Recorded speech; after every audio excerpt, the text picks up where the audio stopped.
यहाँ सब आता है और कहता है कि हमारे देश की तरक्की होगी, पंचायत की तरक्की होगी, राज्य की तरक्की होगी, लेकिन कोई ये नहीं कहता कि तरक्की होगी कैसे। अगर आपको अपनी पंचायत, अपने राज्य, अपने देश की तरक्की देखनी है ना, तो सबसे पहले अपने बच्चों को पढ़ाइए।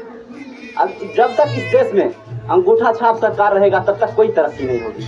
अगर इस देश, इस पंचायत, इस राज्य की तरक्की देखनी है तो सबसे पहले कलम छाप सरकार को चुनिए।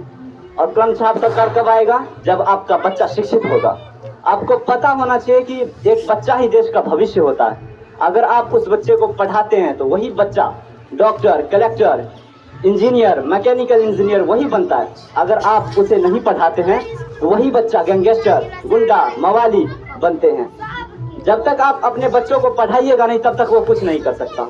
अगर आप किसी मूर्ख इंसान से पूछिए कि मेरा बच्चा तो 10वीं में बहुत अच्छा रैंक लाया पंचायत लेवल पर, लेकिन आप आगे पढ़ाने का पैसा नहीं है, तो वो कहेगा अरे लड़का है ना, भेज दीजिए, दिल्ली, मुंबई, कोलकाता, हैदराबाद कहीं भेज दीजिए, होटल में काम करेगा, 10,000 रुपया महीना आएगा, घर पे बैठ के खाइएगा। लेकिन अगर आप वही बात किसी पढ़े लिखे इंसान से पूछिएगा ना तो वो कहेगा कि आपका बच्चा इतना अच्छा रैंक लाया है और आप उस बच्चे को बाहर भेजिएगा ना, बहुत गलत बात है। आप अपने बच्चों को पढ़ाइए, जहां तक की होगी हम आपका सपोर्ट करेंगे, पढ़ाइए। जिस मकसद से हम लोग यहाँ झंडा तोलन के लिए एकत्रित हुए हैं उसके बारे में कुछ बोल दूं कि आज 15 अगस्त 1947 के आज़ादी के बाद हम लोग आज़ाद तो हो गए थे, लेकिन हमारे पास कोई संविधान नहीं था जिस संविधान को लेकर के हम चलते।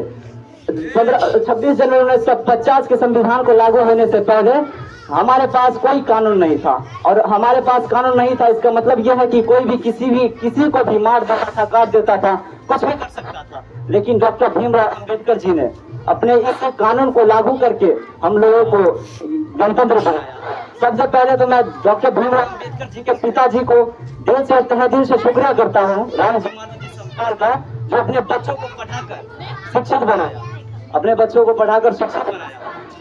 आज पूरी दुनिया राम जी मालो जी सरकार को जानते हैं। क्यों? क्योंकि उसका बच्चा शिक्षित था और वो डॉक्टर भीमराव अंबेडकर जी संविधान को लिखे थे। इस संविधान को बनाने में 2 वर्ष 11 महीना 18 दिन लग गए थे, तब जाकर संविधान बना था।